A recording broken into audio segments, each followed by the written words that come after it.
Quero convidar você a abrir, então, a sua Bíblia, lá em Hebreus, capítulo 4. Vamos ler a partir do versículo 12.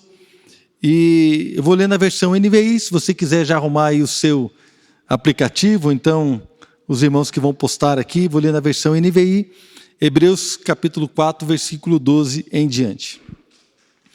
Pois a palavra de Deus é viva e eficaz, e mais afiada que qualquer espada de dois gumes, ela penetra até o ponto de dividir alma e espírito, juntas e medulas, e julga os pensamentos e intenções do coração.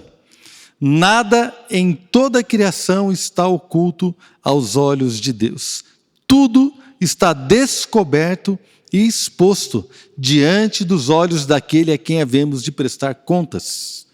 Portanto, visto que temos um grande sumo sacerdote que adentrou os céus, Jesus, o Filho de Deus, apeguemo-nos com toda a firmeza à fé que professamos, pois não temos um sumo sacerdote que não possa compadecer-se das nossas fraquezas, mas sim alguém que, como nós, passou por todo tipo de tentação, porém sem pecado.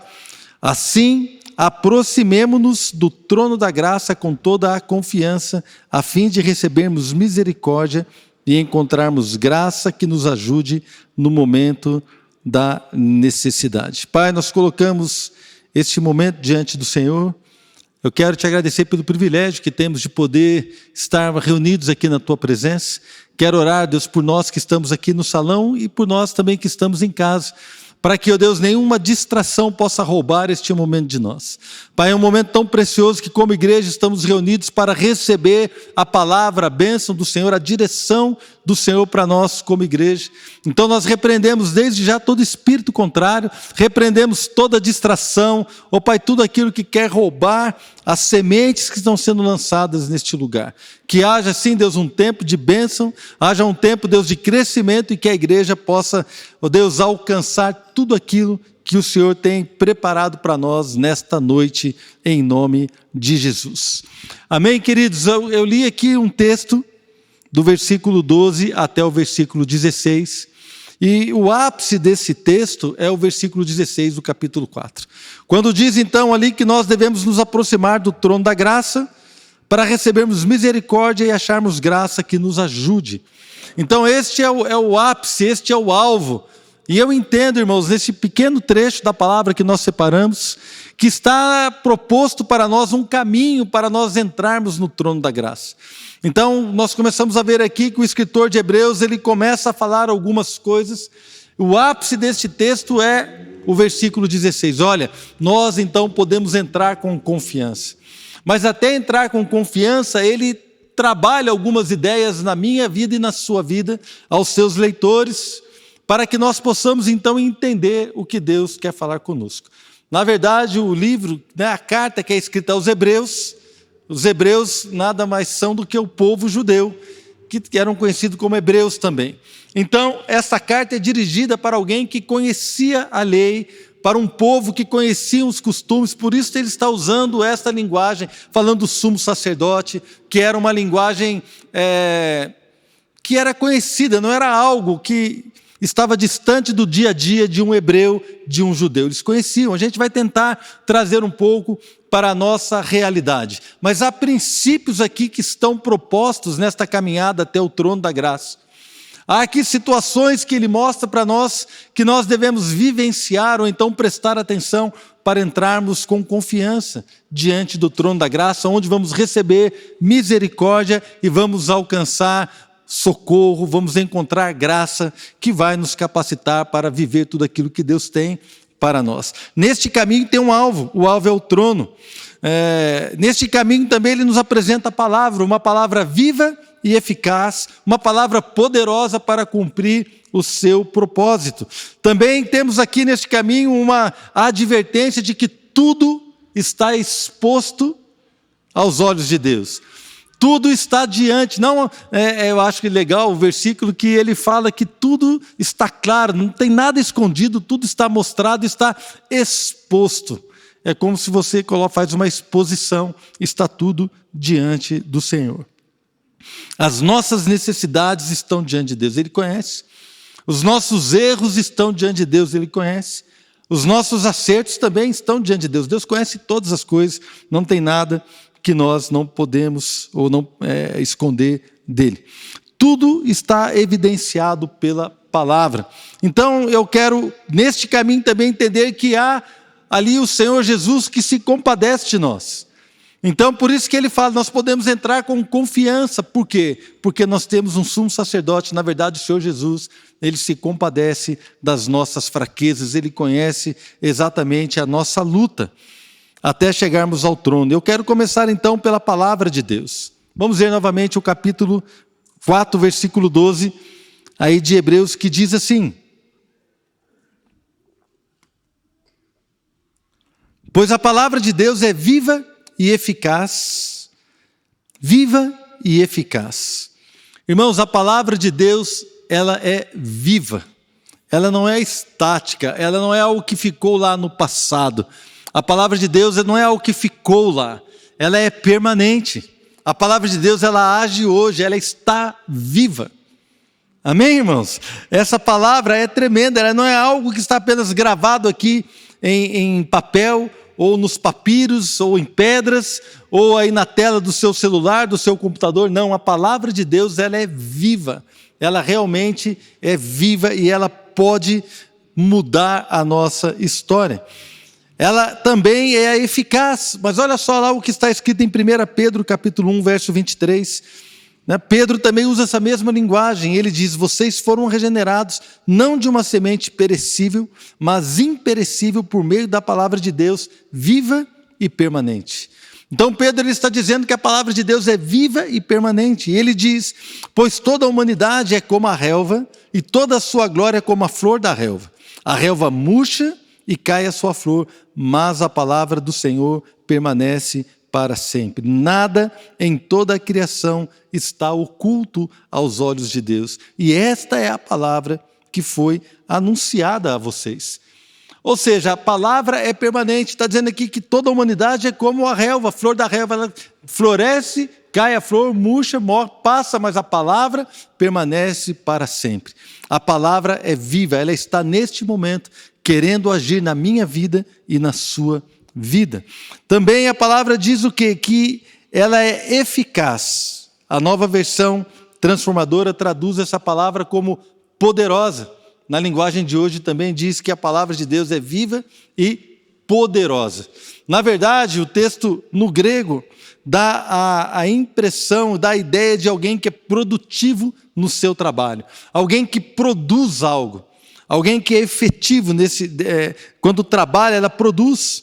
Também diz que é alguém ou uma pessoa, algo energizado, cheio de energia, uma energia que opera algo, uma energia que trabalha, uma energia que realiza coisas. Então, a palavra de Deus, ela é viva e ela é energizada. Irmãos, eu gostaria muito que você pegasse a sua Bíblia e tomasse um choque agora.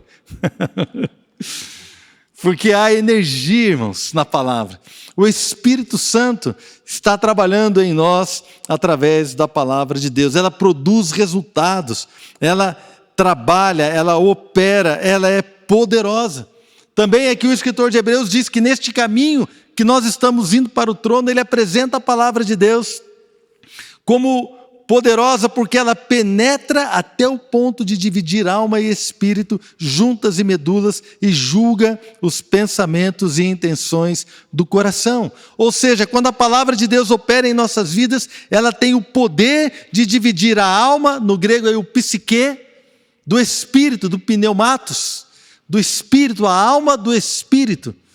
Então a alma tem a ver com as nossas emoções, tem a ver com o nosso conhecimento, tem a ver com o nosso raciocínio, tem a ver com a maneira como eu e você percebemos a vida, com a nossa cultura, com as coisas que sabemos, com as coisas que aprendemos, com toda a carga que nós trazemos nas nossas vidas. Esta é a nossa alma, mas a palavra de Deus ela é poderosa para dividir a alma do espírito. Irmãos, e quando nós olhamos esta linguagem de alma, de vida humana e de vida no Espírito, nós lembramos lá de 1 Coríntios, capítulo 2 e capítulo 3, quando ali Paulo está falando sobre o homem carnal e sobre o homem espiritual. E nesse contexto, quando Paulo está falando com aqueles irmãos sobre alma e espírito, sobre viver na carne e viver no espírito, ele diz o seguinte: olho nenhum viu, ouvido nenhum ouviu, mente nenhuma imaginou o que Deus preparou para aqueles que o amam. Irmãos, a nossa alma, ela é alimentada por aquilo que ela vê, por aquilo que ela ouve ou por aquilo que ela raciocina. Mas a nossa alma não pode compreender o que Deus preparou, porque a Bíblia diz que olho nunca viu, nenhum olho viu. Nunca nenhum ouvido humano ouviu, e talvez a nossa mente também nunca percebeu, nunca compreendeu o que Deus tem preparado para nós. E Paulo continua dizendo: mas Deus o revelou a nós por meio do Espírito, porque o Espírito sonda todas as coisas, até mesmo as coisas mais profundas de Deus. Ou seja, quem está na carne não pode entender as coisas de Deus. Quem está olhando o mundo debaixo de um prisma, de uma perspectiva humanista ou humana, essa pessoa não consegue perceber o que Deus tem para ela. Porque a sua humanidade, a sua alma, diz para ela assim: olha, você é limitado. Você já tentou, você fracassou, você não consegue vencer, você está preso nisso, você não consegue perdoar, você não vai perdoar aquela pessoa, você não tem como caminhar com esse marido, com essa esposa, acabou o seu casamento, não dá mais, acabou. A sua alma diz isso, mas ali, num outro lugar, num outro ambiente, no Espírito, então o Espírito Santo comunica ao teu coração: tudo é possível àquele que crê. É no Espírito que nós somos, então, alimentados. É quando o Senhor comunica a nós verdades tremendas, porque o Espírito Santo, ele nos revela as coisas que Deus tem para nós. E lá em Efésios capítulo 6, versículo 17, diz que a espada do Espírito é o quê, irmãos? Qual é a espada do Espírito? O que é? A palavra. A palavra é a espada do Espírito, essa espada que penetra no mais íntimo do homem e divide a alma do espírito. Então ele fala que, olha, realmente isso aqui, a minha esposa diz, né, pastora Adriana, diz que tudo é espiritual, e ela está certa. Mas também existem coisas naturais. Quando ela diz que tudo é espiritual, ela quer dizer o seguinte: toda a nossa vida é regida pelo espiritual. Se você, no seu espírito, não percebe o que Deus tem, você não vai conseguir viver aquilo que o Senhor preparou para você viver. Ou seja, tudo que vem de Deus, tudo aquilo que nós precisamos saber, tudo é espiritual. Mas existem coisas naturais. Existem limitações naturais, existem perspectivas naturais que muitas vezes roubam aquilo que Deus quer nos dar, aquilo que Deus quer fazer. É por isso então que eu e você precisamos entender que a palavra, ela é viva, ela é poderosa e ela vai até o íntimo da nossa vida, do nosso ser, e ela divide a alma do espírito. Ela divide e ela então começa a trabalhar em nós. Por isso, querido, é imprescindível que você dê à palavra de Deus um lugar de destaque na sua vida. Nós precisamos crer na palavra. Porque se nós chegarmos diante do trono de Deus, do trono da graça, para apresentar as nossas necessidades, eu quero perguntar para você nessa noite: em que você baseia as suas necessidades? Eu posso dizer para você que eu preciso de um carro zero. Eu preciso de um carro zero. Será que eu preciso, irmãos? Você precisa realmente? Você precisa sair daqui e comer uma pizza 4 queijos? Frango catupiry? Você precisa, irmãos? Ou comer aquela pizza portuguesa? Você realmente, é uma necessidade que você tem? Se você precisa sair daqui e tomar aquele açaí maravilhoso com leite ninho, leite condensado, a gente precisa, irmãos. Então, o que é que baseia a nossa necessidade? O que é que baseia você? O que é que você entende por necessidade? Irmãos, existem sim necessidades que nós vamos apresentar a Deus lá diante do trono da graça. E são necessidades lícitas e que realmente elas dizem respeito a nós. Talvez uma enfermidade, nós precisamos de uma cura milagrosa. Irmãos, talvez uma situação financeira de desemprego, ou houve alguma circunstância, um acidente em casa, queimou uma geladeira, queimou algo, queimou um computador, ou alguma coisa aconteceu com o seu carro, talvez quebrou ali, está na hora de uma manutenção que precisa ser feita. São necessidades que aparecem e nós devemos colocá-las diante de Deus, porque Ele vai nos socorrer na nossa necessidade. Mas eu também entendo que este texto aqui, ele está nos mostrando algo que leva-nos a entender que precisamos da palavra mostrando para nós também quais são as nossas necessidades. A Bíblia lhe diz então que a palavra ela penetra até o íntimo do nosso ser, ela separa a alma do espírito, juntas e medulas, e ela é poderosa para julgar os pensamentos e as intenções do nosso coração. As suas intenções, irmãos, são bíblicas. A sua intenção é bíblica. Será que aquilo que você está intentando fazer, será que aquilo que nós estamos pensando em realizar, a palavra de Deus, então, ela começa a julgar isso e nós precisamos entender que precisamos expor a nossa vida à palavra. Quais são as nossas necessidades? Se as nossas intenções são más, ou se as nossas intenções são antibíblicas, nós precisamos de ajuda. Nós temos uma necessidade de que a graça de Deus nos capacite a corrigir o nosso coração. Irmãos, nós estamos cheios de segunda intenção. Tem até um ditado que diz que a segunda intenção é a que vale. Quem já ouviu falar isso? Deixa eu ver. Quem já ouviu falar? Nunca ouviram? A segunda intenção é que vale. Tem um ditado que fala. Por quê? Porque normalmente a segunda intenção é aquela que nós escondemos no nosso coração. A gente quer mostrar só alguma coisa, que na verdade não. Então, hoje de manhã eu dei contei algo que eu já contei várias vezes, vou contar de novo. Eu sempre levo água para a Adriana. Né? Então, qual é a minha primeira intenção? É abençoar a minha esposa? É deixar ela confortável ali? Quando ela vai dormir, ela deita, no criado mudo dela tem uma garrafinha de água para ela tomar o remédio que ela toma, para se ela acordar com sede de madrugada, tem uma garrafinha de água ali. Qual é a minha primeira intenção? É abençoá-la?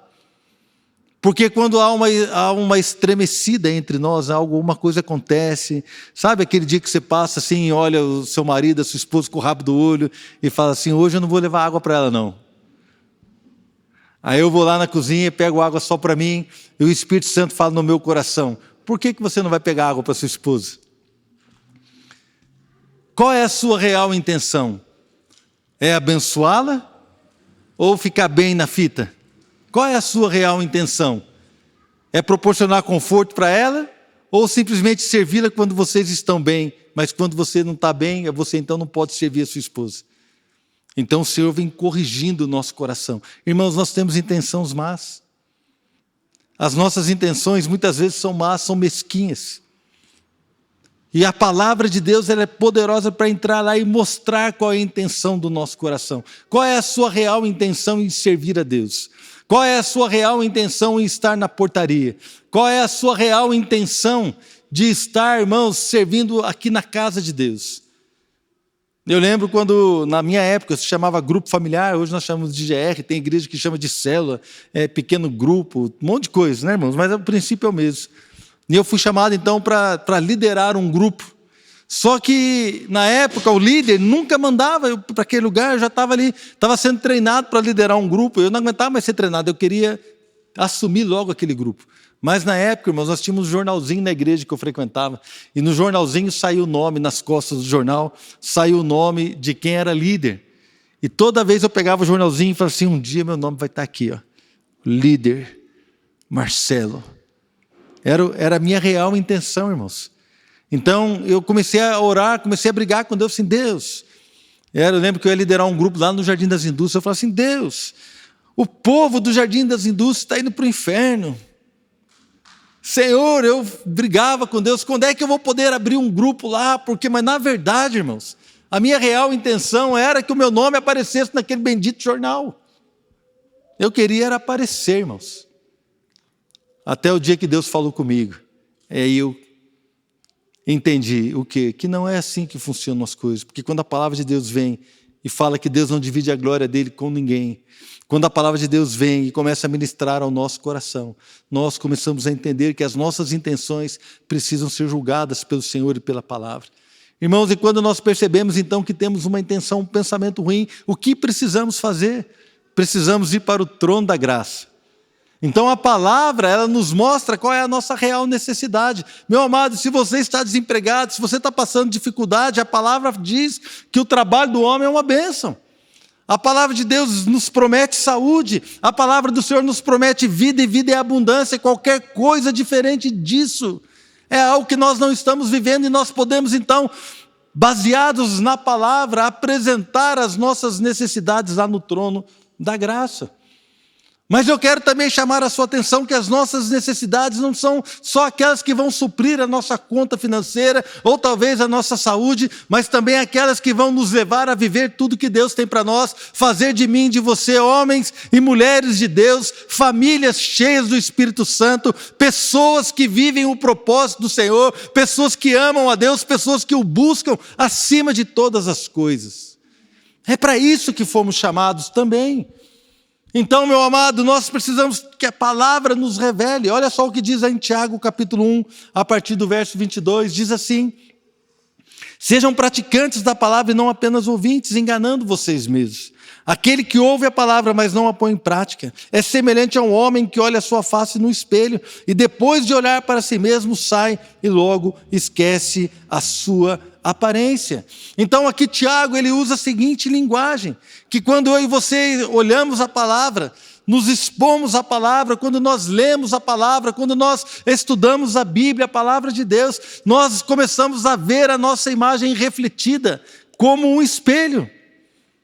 Então a palavra revela quem você é. A palavra de Deus revela quem eu sou. A palavra de Deus revela como a sua família está. A palavra de Deus revela como está o seu ministério. A palavra de Deus revela como está e como anda o nosso coração. A palavra de Deus, ela tem esse poder, sabe por quê? Porque ela é viva, ela é eficaz e ela produz algo em nós. Então nós nos expomos à palavra, e ela traz à tona, ela começa a dividir as coisas e começa a mostrar para mim e para você o que nós precisamos viver. Continuando aqui a leitura em Hebreus capítulo 4, verso 13. Nada em toda a criação está oculto aos olhos de Deus. Tudo está descoberto e exposto diante dos olhos daquele a quem havemos de prestar contas. Irmãos, tudo está exposto aos olhos de Deus. Olha que interessante, eu separei aqui alguns salmos. Salmo 10, 4 diz assim: o perverso na sua soberba, ou seja, no seu orgulho, na sua arrogância, ele não investiga as coisas, que não há Deus são todas as suas cogitações, ele acha que Deus não existe. Versículo 11 do Salmo 10, diz ele no seu íntimo: Deus se esqueceu, virou o rosto e não verá isto nunca. Há pessoas que pensam que Deus nunca vai ver o que estamos fazendo. Versículo 1 do Salmo 36, há no coração do ímpio a voz da transgressão, não há temor de Deus diante dos seus olhos, porque a transgressão lisonjeia a seus olhos. Ele diz que a sua iniquidade não há de ser descoberta, nem detestada. Há pessoas que acham que a sua iniquidade, que os seus erros, o seu pecado, nunca serão descobertos, estão em segredo. Estão em segredo. E a pessoa, então, ela vai levando aquilo ali, ela vai levando aquilo e vai carregando aquele segredo, aquela situação, irmãos, que não muda. Então, eu estava contando hoje de manhã de um casal que não é da nossa igreja, não é da nossa cidade. Um casal, irmãos, que durante anos namoraram e o rapaz escondeu da esposa que era viciada em pornografia. Se casaram, a lua de mel tudo bem, passaram-se alguns meses, ele perdeu totalmente o interesse pela sua esposa.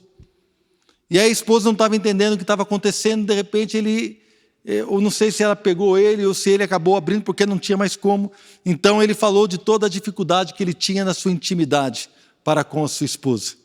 E naquele momento, irmãos, aquele rapaz que era tido como homem de Deus, que era tido como uma pessoa séria, que era tido como um marido excelente, cuidadoso, ali a máscara dele caiu. Os pais daquela moça queriam anular o casamento. As pessoas não queriam mais saber. Os pais dele abriram mão dele também, uma confusão, irmãos, a família, tudo bagunçado. Mas aquela menina, ungida pelo Espírito de Deus, ela falou assim: não, eu vou lutar pelo meu casamento, eu vou ser misericordiosa e eu vou lutar. E Deus restaurou aquela família. Mas, irmãos, foi uma bênção que Deus restaurou aquela família. Eu fiquei feliz quando soube. Porém, por que é que esse rapaz carregou esse pecado todo esse tempo? porque em algum momento ele achou que o seu erro não seria descoberto. Ele pensava que o seu pecado jamais seria conhecido, porque estava em segredo. Eu quero dizer para você, irmãos, o seu pecado talvez eu não conheça, talvez o seu marido, a sua esposa, o seu filho, os seus pais não conheçam, mas tudo está descoberto e exposto aos olhos de Deus. Nada pode estar escondido diante daquele a quem eu e você vamos prestar contas. É muito sério então, irmão, vamos resolver logo essa parada, vamos pedir perdão logo. O salmista diz, enquanto eu calei meu pecado, os meus ossos apodreceram. Mas quando eu confessei, deixei, então o Senhor me resgatou, me curou. Irmãos, nós precisamos entender que as coisas, todas as coisas estão diante dos olhos do Senhor, e mais dia, menos dia, isso vai aparecer, se for aparecer só depois que você morrer, lá no céu, não tem problema, mas vai aparecer. Então, irmãos, que apareça agora quando há cura, amém? Agora, irmãos, vamos deixar os nossos pecados, vamos confessar os nossos pecados, vamos abandoná-los. Querido, isto é tão sério, porque nada está escondido diante dos olhos do Senhor. As nossas necessidades são conhecidas do Senhor. Elas são reveladas pela palavra. O nosso pecado é conhecido, as nossas intenções, mesmo as nossas necessidades naturais, emocionais, espirituais, tudo está diante do Senhor. Ele conhece todas as coisas. Quando estamos sendo assim sondados pela palavra, nós também descobrimos os nossos limites e a nossa incapacidade. E nesse momento nós podemos e devemos buscar a ajuda em Deus. Devemos recorrer ao trono da graça. Mas aí tem mais algo nesse caminho que o escritor de Hebreus fala. Antes de nós entrarmos no trono da graça com confiança para pedir ajuda, ele fala de Jesus. De Jesus, que é o nosso sumo sacerdote. Olha lá o versículo 14 de Hebreus capítulo 4.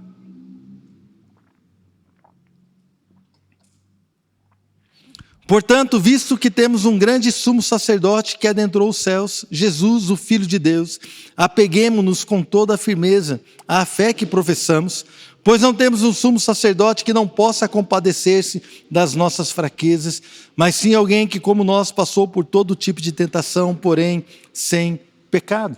O sumo sacerdote era um sacerdote que era especial, ele era o chefe de todos os sacerdotes no Antigo Testamento. Lembre-se que essa carta aos Hebreus é escrita para pessoas que estavam familiarizadas com a lei.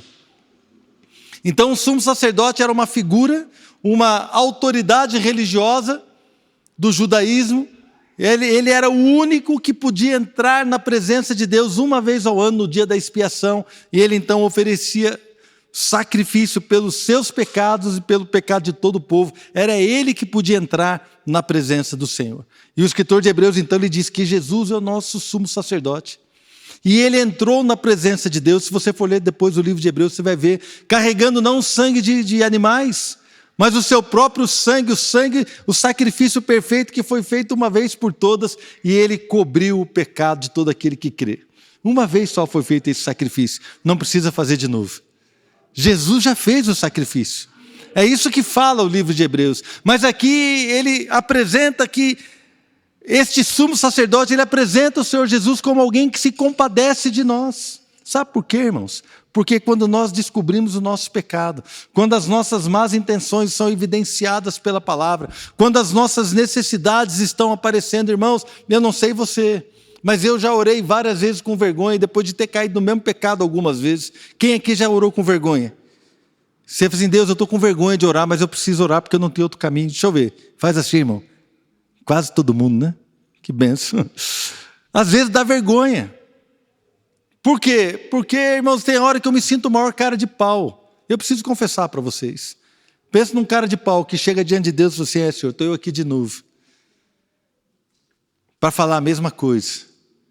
Mas eu não tenho outro caminho para ir, eu tenho que me humilhar, pedir perdão, baixar minha cabeça e clamar pelo teu socorro. E a Bíblia então nos apresenta o Senhor Jesus como aquele que se compadece de nós. Ele apresenta, olha, vai, pode ir ao trono da graça, porque o sumo sacerdote se compadeceu de nós, e ele já apresentou o sacrifício por nós. Nós podemos então entrar na presença do Senhor com confiança. E ali o trono de Deus é o trono da graça. É o trono onde nós vamos ali experimentar aquilo que Deus tem para nós. É o trono onde nós vamos poder derramar todas as nossas necessidades diante do Senhor. E a Bíblia diz ali que no trono da graça, com toda a confiança, a fim de recebermos misericórdia e encontrarmos graça que nos ajude no momento da necessidade. Misericórdia é o perdão em Cristo Jesus, no lugar do juízo que nós merecíamos. Irmãos, nós merecíamos estar condenados. Na verdade, irmãos, o inferno era o nosso destino. E o Senhor teve misericórdia de nós. Todos nós estávamos condenados. Mas Deus amou o mundo de tal maneira que enviou o seu Filho Jesus, para que todo aquele que nele crê não pereça, mas tenha vida eterna. Ele enviou o seu único Filho por nós. Jesus morreu em nosso lugar. Ele então se compadece de nós, a misericórdia do Senhor está ali presente no trono. Amém, irmãos? Então, quando nós começamos a entrar ali no trono da graça, a primeira coisa que nós encontramos é a misericórdia. A misericórdia precede o nosso encontro com Deus, e Ele então nos perdoa. Ele, quando nós nos apresentamos ali com o coração quebrantado, contrito, Ele nos perdoa, Ele nos cobre, e Ele então nos abençoa. Encontramos misericórdia e também encontramos graça, uma graça que nos ajuda, uma graça que nos socorre no momento oportuno, uma graça de Deus que nos capacita a vencer com o Senhor. Qual é a sua real necessidade? Qual é a sua real necessidade, querido? Isso é importante. Você já permitiu que a palavra mostre para você no que você realmente precisa? Você já permitiu que a palavra revele para você o que você realmente tem necessidade? Ou você simplesmente chega no trono da graça e despeja tudo aquilo que você pensa, tudo aquilo que você acha que você precisa? Quando, na verdade, irmãos, nós precisamos deixar que a palavra revele para nós também o que nós precisamos. Como eu disse, existem necessidades que são urgentes e Deus está aqui para suprir, amém, irmãos? Para suprir a sua vida, para trazer cura, para abençoar a sua casa, para trazer salvação, libertação, provisão. Deus, Ele está no trono da graça, Ele quer nos socorrer. Porém, também existe necessidades que nos são reveladas pela palavra. São necessidades que nós entendemos quando somos confrontados com o nosso pecado. Necessidades que nós entendemos quando somos limitados na nossa falta de capacidade de gerar os resultados que gostaríamos de ter. E então, nesse momento, nós nos colocamos diante do trono da graça. E a graça do Senhor, ela vem sobre nós e ela vem nos capacitar a viver de uma maneira diferente. O caminho para o trono da graça passa ou começa pela palavra. A palavra é viva, irmãos, e ela divide bem as coisas. Ela divide muito bem as coisas. Queria chamar aqui a equipe do louvor, enquanto os irmãos estão subindo. A palavra de Deus, ela divide a alma do espírito. E ela começa então a revelar a nós aquilo que nós precisamos viver. Nós também, quando estamos diante do Senhor, da sua palavra, o Espírito, a espada do Espírito, que é a palavra, começa então a revelar as nossas intenções e os nossos pensamentos. Qual é a sua real e verdadeira intenção? Qual é o seu real pensamento? Tudo está diante do Senhor. Não tem nada oculto aos olhos de Deus. Nada, irmãos. Nada está escondido. Então é momento de você parar agora, de nós pararmos e falar assim: Deus sabe de todas as coisas que eu estou vivendo. Deus conhece o pensamento que eu estou tendo agora, até mesmo quando a gente não crê na palavra. Até mesmo quando a gente duvida de uma ou outra coisa. Até mesmo quando a gente está chateado com alguém, Deus conhece todas as coisas, os nossos pensamentos, tudo. Porém, a Bíblia diz também que Ele se compadece de nós, o Senhor Jesus se compadece.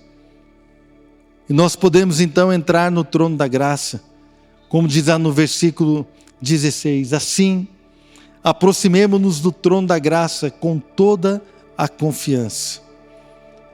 Quero chamar você nessa noite a confiar em Deus. Vamos nos aproximar do trono da graça com toda a confiança. E a nossa confiança não está baseada em nós, mas a nossa confiança está baseada na obra do Senhor Jesus, na redenção que temos em Cristo.